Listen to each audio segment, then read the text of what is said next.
बरोज़े क़यामत एक बीवी और उसके बच्चे अल्लाह की बारगाह में हाजिर होंगे। बाप को बुलाया जाएगा, कठेरे में बाप आएगा, दावा इसके खिलाफ है, ये मुद्दई है खुद उसके खिलाफ, जिसने खाना दिया था, जिसने कपड़े दिए थे, जिसने इनकी खुशनूदी और इनके चेहरे पे फैली हुई मुस्कुराहट देखने के लिए हराम कमाया था, उसे खड़ा किया जाएगा। हाँ भाई बोलो क्या कहना चाहते हो? ये बीवी बच्चे कहेंगे कि या रब्बे करीम, इसने हमें हराम खिलाया, हलाल नहीं खिलाया। अगर हलाल खिलाता हम हलाल खाते, आज इससे हमारा हिसाब है। इसी तरह इतराजात होंगे तो सरकार फरमाते हैं अल्लाह ताला उसकी नेकियां निकालकर इनके नामे अमाल में डालेगा।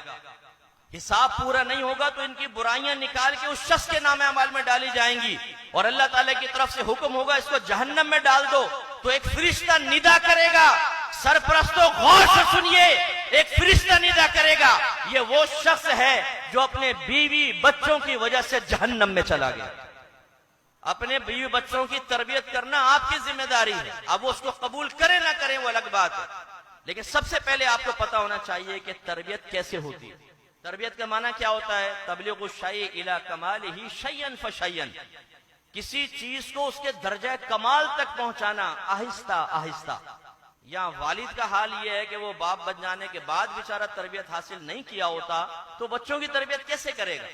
माँ बहन की गालियां वो बके, नमाजें वो कजा करे, हराम वो कमाए और बच्चों का जहन बनाए कि बेटा आज हलाल में कुछ नहीं होता, मौलवी मत बनना वरना भूखे मर जाओगे। क्योंकि कब्रिस्तान में जितनी भी लाशें आ रही हैं वो मौलवियों की आ रही हैं और सब भूख से मरे, सारे के सारे। उनके बीवी बच्चों के जनाजे आ रहे हैं, भूख से तड़प तड़प के मर गए।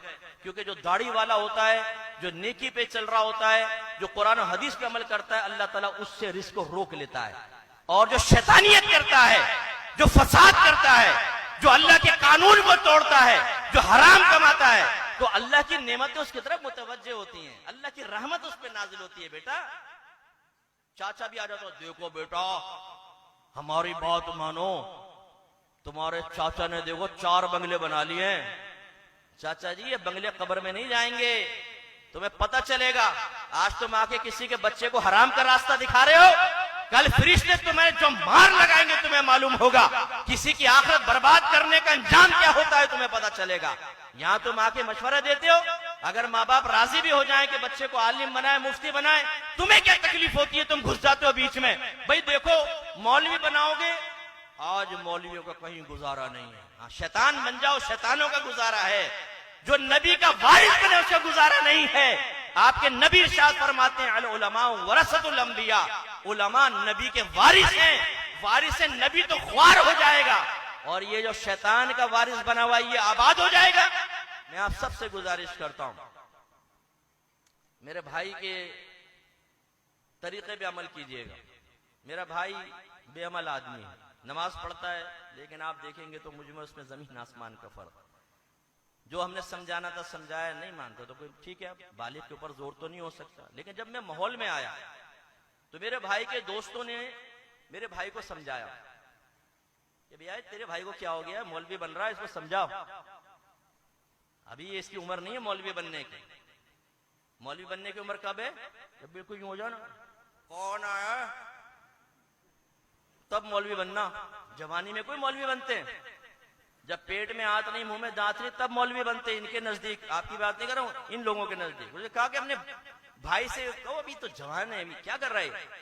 मेरे भाई ने जवाब दिया, देखो अगर हमें अमल की तौफीक नहीं है ना तो हम किसी को रोकेंगे भी नहीं। ये जवाब मेरे यहां फिट है। अभी तक कितने साल हो गए, लेकिन अच्छा जवाब दिया।